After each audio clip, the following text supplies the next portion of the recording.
Good morning, student. Myself Chirag Sukhani from Ropri BB College Vapi, and I'm going to teach you fundamental of economics subject. And we will continue our chapter, that is cost analysis. So today in this session we will discuss the next topic, that is reason for the U shape of the average cost curve. Now we already learned about the average cost curve. So what is average cost curve? Okay, average cost curve is what, or we can say what is average cost first of all. Okay, so first of all, what is average cost? Average cost is what? Cost per unit of output produced.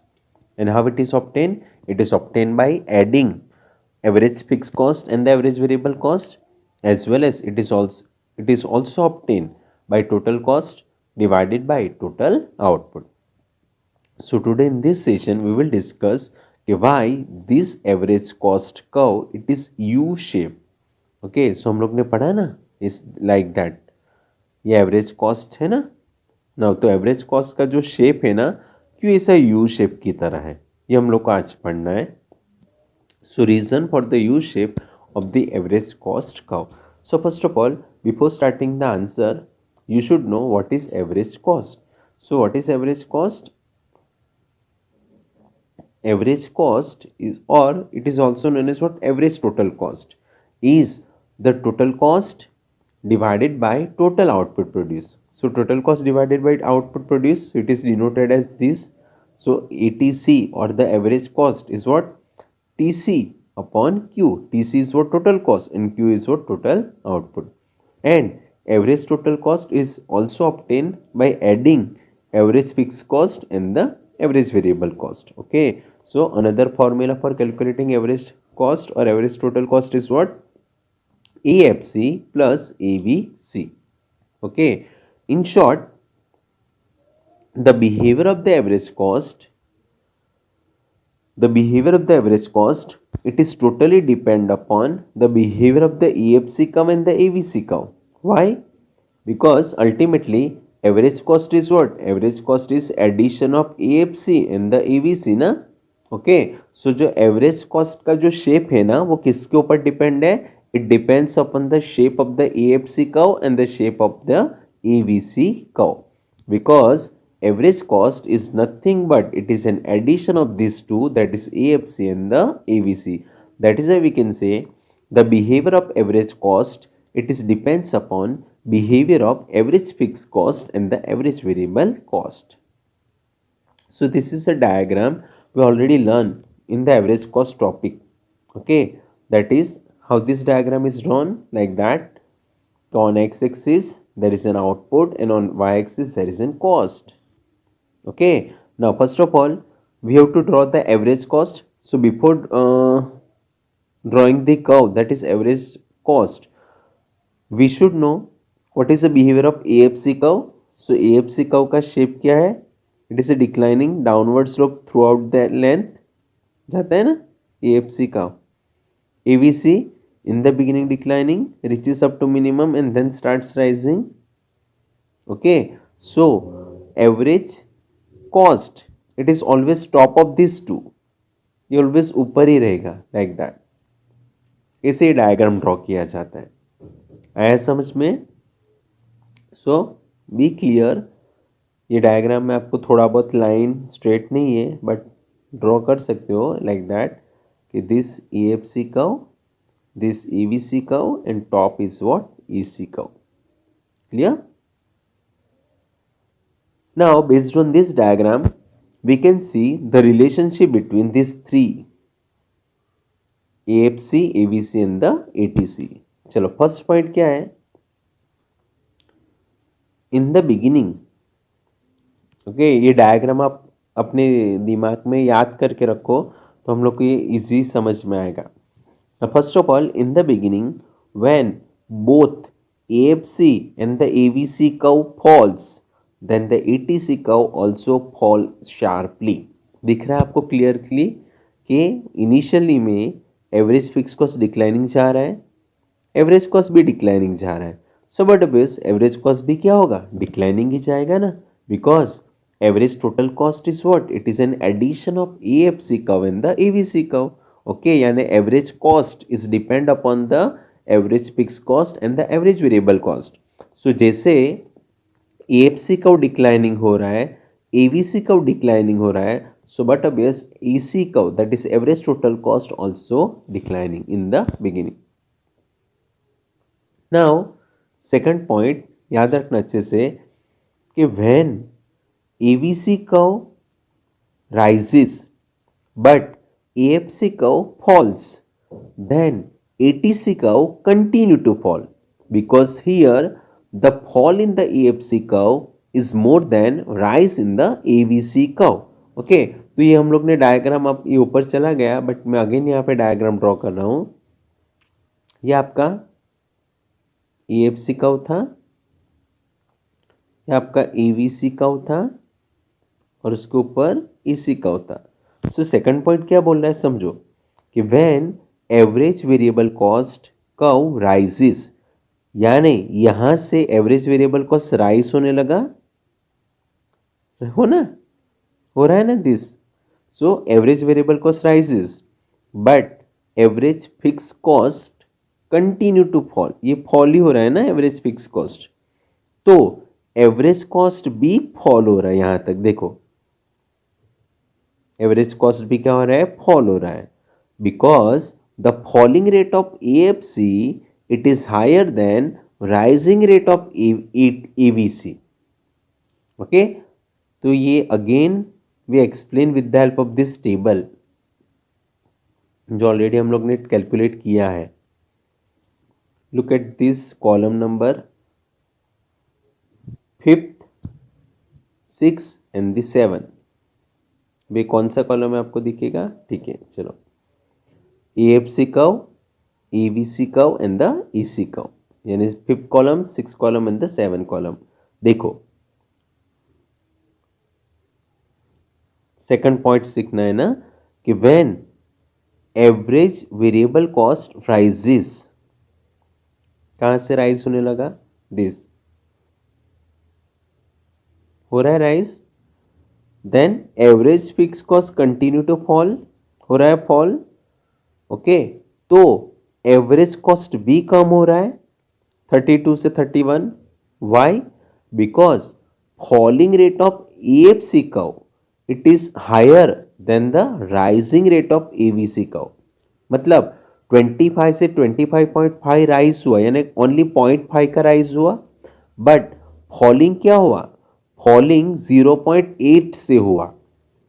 Falling क्या हुआ, 0.8 से हुआ and rising 0.5 से हुआ.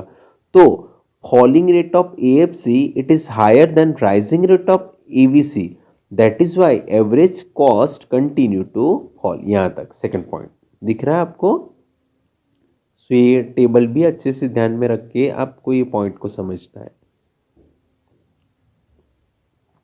Clear second point. चलो third point क्या है कि when output increases further, when output increases further ना, there is sharp rise in AVC curve which is higher than fall in the AFC curve. Therefore ATC curve rises after a point. Okay, so third point क्या बोलना चाहता है कि जैसे output ज़्यादा बढ़ेगा, increase होगा, then there is an sharp rise in AVC curve, यानी एवरेज वेरिएबल कॉस्ट एकदम राइज होगा, which is much more higher than the falling rate of AFC curve. यानी AFC तो कंटिन्यू फॉल होता ही होता है, but fouling rate of AFC क्या होगा, कम हो जाएगा, and rising rate of AVC क्या हो जाएगा, बढ़ जाएगा, शार्प इंक्रीज हो जाएगा. Therefore average total cost continue to rise. So average total cost क्या होने लगा, राइज होने लगा. सो अगेन हम लोग एक्सप्लेन करते हैं with the help of this table. Again 5th 6th column 7th column याद रख लेना. चलो पॉइंट क्या है कि when average cost rises, sorry average variable cost rises, देखो यहां से एवरेज वेरिएबल कॉस्ट राइज होने लगा ना, 25.5, 26.9, 30, 35 राइज हुआ, एंड एवरेज फिक्स कॉस्ट तो फॉल ही हो रहा है 7.1 से 6.3, 5.6, 5, 4.5.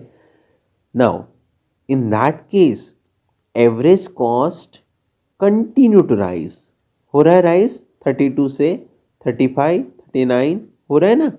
Y?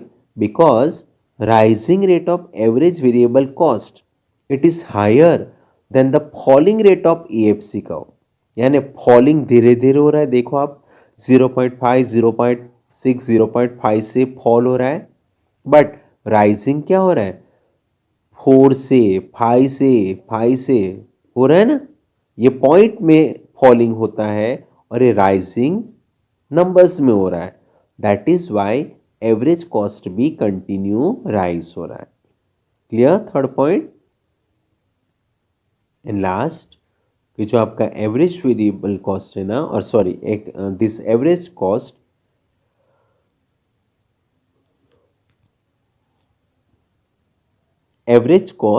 curve first falls, reach up to minimum point and then starts rising. Therefore ETC curve it is continue or it is almost U shape. So fourth point क्या है कि average total cost curve initially fall होता है, reach up to minimum point and then starts rising. That is why the shape of EC curve it is what? Almost U shape. U जैसा ही है. Clear everyone? Okay. सो 4 relationship हम लोग ने पढ़ा. क्या पढ़ा? क्लियर हुआ? फर्स्ट क्या रिलेशनशिप पढ़ा कि when EFC and AVC continue fall होगा तो EC भी क्या होगा? फॉल होगा. First relationship. सेकंड रिलेशनशिप क्या पढ़ा कि when average fix cost falls, average variable cost rise, तो एवरेज कॉस्ट कंटिन्यू फॉल होगा. Continue fall because falling rate of AFC it is higher than rising rate of EVC. Clear? Third point क्या सीखा कि when after a point average variable cost increases and average fixed cost falls, then average cost continue to rise because rising rate of AVC it is higher than the falling rate of EFC. Okay, that is why we can say कि average cost it is just like average variable cost in the beginning declining, reach up to minimum point and then starts rising. That is why the shape of AC curve it is what? Almost U shape. Clear? Now reason for the U shape of average cost curve. So first आपको clear cut समझ में आ ही गया होगा कि falling path of ATC it is influenced by what? AFC and the rising path of ATC it is influenced by the AVC. It means average cost fall होता है. Reason is what? Because average fix cost fall होता है and average cost rise होता है. Reason is what? Average variable cost rise होता है. Okay. So falling path को कौन सा फैक्टर्स अफेक्ट करता है? EFC. एंड राइजिंग पाथ को कौन सा फैक्टर्स अफेक्ट करता है? EVC. सो फर्स्ट पॉइंट क्या है? The falling path of the ATC it is influenced by the EFC and the rising path of ATC it is influenced by the EVC. Now second main reason कि when the firm produces till the normal capacity, जितना firm का capacity है वहां तक firm product produce करेगा, then average fixed cost has influence on the ATC. Okay. क्यों? Up to normal capacity firm product produce करेगा तो फर्म का जो फिक्स कॉस्ट है ना वो थोड़ा बहुत बढ़ जाता है. ओके.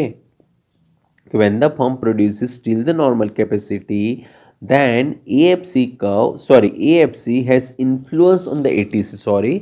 Now why? इट्स अगर फर्म नॉर्मल कैपेसिटी तक प्रोडक्ट प्रोड्यूस करेगा then total fix cost spread over more and more units of output. Okay. तो average fix cost become lesser and lesser. Okay. So falling क्यों होता है initial stage में? Average cost क्यों falling होता है? Because of AFC curve. Okay. तो जब तक फर्म नॉर्मल कैपेसिटी तक प्रोडक्ट प्रोड्यूस करेगा तो उसका एवरेज फिक्स कॉस्ट कम होता जाएगा तो फर्म का एवरेज कॉस्ट भी कम होगा. But after the point the capacity gets exhausted, अभी हमारा मशीनरी का कैपेसिटी ओवर हो चुका है. Now the firm will try to produce with more and more units of the variable capital. अभी फर्म का कैपिटल मतलब जो कैपेसिटी था, मशीनरी का कैपेसिटी था, वो कंप्लीट हो चुका है, एग्जॉस्ट हो चुका। अभी फर्म को और आउटपुट प्रोड्यूस करना है और प्रोडक्शन करना है, तो वो कैसे कर पाएगा? By using more and more of the variable factors और variable inputs. Okay, that is why average variable cost increases. Now ऐसा क्यों? Because the time period short है ना, सो टाइम पीरियड शॉर्ट है, so in the short run the fix factors can not be change. Okay, so fix cost change नहीं होगा in the short run, only variable factors can be change. Thus average total cost increases, it is influenced by the AVC after normal capacity is finished. Okay, that is why ETC curve, it is U shape in the short run. Okay, so in brief second point में क्या याद रखना है कि अगर firm normal capacity तक product produce करेगा तो फर्म का एवरेज कॉस्ट कम हो जाएगा because of the reason of average fix cost.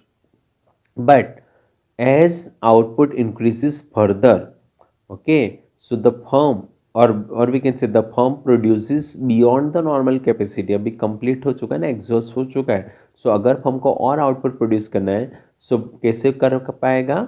In the short run the firm can change only the variable input, the firm can not change the fixed input. Fix factors change नहीं होता है, only variable factors change होता है इन the short run. Okay, so firm produce more and more output by using more and more of the variable input. That is why average variable cost go on rising. In short, falling path, it is influenced by the average fixed cost. Rising path, it is influenced by the average total cost. That is why the average cost, the shape of the average cost curve, it is almost U shape. It is generally U shape in the short run. Clear? So हम लोग यहाँ पे stop करते हैं। So next topic in the next video.